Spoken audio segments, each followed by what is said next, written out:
Hello everybody, welcome back to the channel. So in today's video, I do want to speak about Inter Miami and the moves that they are making currently during this open window. With Javier Mascherano as the brand new coach of Inter Miami, there is a lot of things that David Beckham, Jorge Mas, and Javier Mascherano are deciding on. So first things first, it has been said that Marcelo, Yannick Bright, Leo Alfonso, Ian Frey, CJ Dos Santos, and Ryan Saylor will remain with Inter Miami for the 2025 season. Javier Mascherano has given these players the green light that they will be having continuity because in the past few weeks, their futures was up in the air. Now, one of the players that Inter Miami will be selling and has practically already been sold is Diego Gómez. It is also official that Inter Miami announces Diego Gómez's transfer to Brighton. The move sets a club record, with the fee reportedly being around $18 million, which is 15 million euros plus 3 million euros in bonuses. I believe that Diego Gómez does deserve a move like this to go to the Premier League and really make himself shine. He has had a slow rise to the top and finally he has his dream move. He did join Inter Miami back in 2023 after spending 2 seasons at Libertad. So he was able to join Inter Miami for $3 million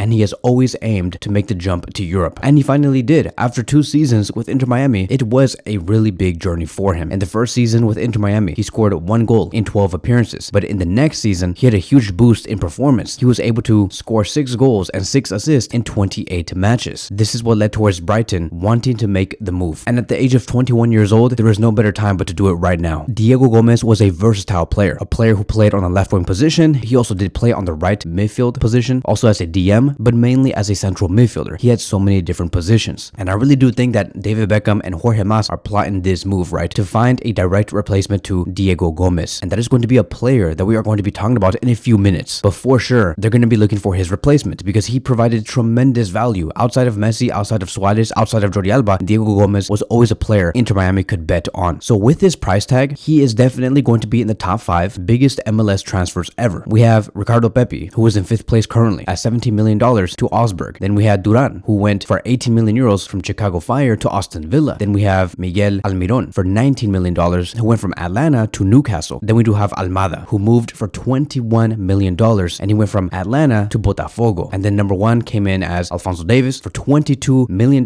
from Vancouver to Bayern Munich. With this price tag of Diego Gómez, who is going to be priced at $18 million, that sets him in 4th place, tied with Duran in the all-time biggest MLS transfers. So congratulations to the player. Also, Inter Miami have solidified another 1-year deal with Jordi Alba. Jordi Alba also had a tremendous season. He was able to bring 2 goals and 2 assists in his first season with Inter Miami in 2023 in 13 matches. But then in the following season, in 2024, he played 38 matches, scored 5 goals and provided 16 assists. He had 5 goals and 11 assists in the MLS and 5 total assists in the League's Cup. So I do think that yes, it is 100% supposed to be happening. He deserves a 1-year contract extension. As for the departures, Inter Miami have decided to not extend the contracts of 6 total players. One of them was Sergi Christoph, another one was Lawson Sunderland. We also do have Cole Jessen, Nicolas Freire, Franco Negri, and Felipe Anderson, which makes total sense. I mean, like these players, like yes, they were okay, but they weren't the best. I believe that Inter Miami can do so much better. A lot of these players are also over the age of 28 years old. I do think that Javier Mascherano and David Beckham are eyeing towards a very, I would say, youthful Inter Miami, where you have a very young team, but it is surrounded by 4 total veterans, which is Suarez, Messi, Busquets, and Jordi Alba. Also keep in mind that there is going to be possibly, right, some other players that could leave Inter Miami, and that is because of the MLS expansion draft. If we look at this list here, these are going to be the total players Inter Miami are putting on the MLS expansion draft, and San Diego, which is a brand new team, can pick any of these players, and Inter Miami can't do anything about it. This is not Inter Miami saying that, yeah, we want to let go of this player and this player and that player. No, it's not them saying this. Inter Miami have to do this because of the MLS expansion draft. So to give you guys some details on how this whole thing does work, the expansion draft is designed to help new expansion teams build their rosters by selecting players from existing MLS clubs. So other teams like LA Galaxy are also going to be doing this. So this process does allow for new teams like San Diego FC to quickly establish a competitive squad by drafting experienced players. This typically does occur during the season, and all of this is going to be starting on December 11th, 2024. So in about 24 hours from right now, or 12 hours from right now, this is going to be starting so they can prepare for the 2025 season. So each existing MLS team, like Inter Miami, like Galaxy, like the New York Red Bulls, or any other team in the MLS, right, Columbus Crew, you name it, Cincinnati, they can protect a certain number of players from being selected in this draft. And for the most recent drafts, this number has been a total of 12 players from their senior and supplemental rosters, and the players who are not protected are available for the selection by the expansion team. So if a player from Inter Miami or any other team is selected, that player leaves their current club to join the expansion team. In compensation, allocation, right, the team is not just gonna lose the player and that's it, right? That team that loses its player is going to be receiving $50,000 in general allocation money. And I'm pretty sure that Inter Miami are like very strategic with this. Like when they let these players go into that pool and into that draft, they make sure that if they were to lose that player, it does not sportingly hurt them in the long run. Like they're not going to be saying, okay, let's just put Messi and maybe Cremachi or something like that. They're not going to be saying that. There's no way, right? They know exactly who they want to protect because they believe that those players are the foundation towards Inter Miami getting the success in the future. So going back to this whole thing about Diego Gómez leaving, how is Inter Miami going to be combating this, right? Because there has to be another big A game type of player, somebody who is versatile, somebody who can bring assist to this team to make sure that they don't lose anything in terms of creativity in the midfield. Because yes, they do have Lionel Messi, but like you cannot just rely on Lionel Messi. It has been said according to multiple sources that have stated David Beckham believes the addition of Kevin De Bruyne to his squad is what is needed to continue raising the bar for both the squad and the league. The rumors are starting to gain momentum while Kevin De Bruyne has yet to renew his contract with Manchester City. David Beckham and Inter Miami have made Kevin De Bruyne their primary transfer target for the next couple of weeks. And not just that, but Inter Miami are also very interested in signing defender Marc Bartra from Real Betis. And so like really understand what's going on here, right? When you see a team like Inter Miami letting go of a couple of players, right? And especially a center back like Krizo, you need to be able to strengthen that position again, which is why they want to bring in Marc Bartra. That would be like the most perfect signing because if there's anything that Inter Miami need help on is to play out from the back. And Marc Bartra is very good on the ball. Like he's very good at filtering the ball through the midfield. He has also played with some of the players in Inter Miami like Messi, Busquets, and Jordi Alba. But going back to Kevin De Bruyne, right? I also think that this will be another great signing. To have Kevin De Bruyne at the age of 33 years old would be phenomenal. Yes, it is true that maybe he might be seen as like an injury prone, but I believe that if you bring him to a team like the MLS where the pace is not as fast, like compared to the Premier League, Kevin De Bruyne can easily accustom himself to this league. And if you can have him consistent and 100% healthy, he's going to be a monster because like the stats show it, right? I mean, this season he has been very unlucky because of injuries, but you know, 13 matches played, 2 goals and 2 assists. But the previous season, which was the 2023-2024 season, 26 matches played, 6 goals and 17 assists. Before that one was 49 matches played, 10 goals and 28 assists. So this guy would be just a quality player. You combine Messi and Kevin De Bruyne in the starting 11, you have to pray for every other MLS team that encounters this team because that would be insane. Having Kevin De Bruyne behind Luis Suarez and next to Lionel Messi brings a whole new level of creativity. No wonder Jorge Mas was saying, I hope that next season ends up being trophy laden because that is what they're aiming for. And it's going to be raising the bar, right? Because when you raise the bar on a certain team and they just become so successful, so dominant, all other teams in the league, in the MLS, are going to be forced to upgrade. And that is what we do want to see. Raise the bar for this league. And it's all starting with Inter Miami. But hopefully Javier Mascherano gets everything working out correctly. Like I want to have the chemistry. I want to have the unity within this squad. Something that I think we did lack a little in the 2024 season. If he can make these group of players click, Mascherano is going to have one hell of a debut season. And so that is it. That is going to be wrapping up today's video. Thank you guys so much for watching and I will see you guys in the next one.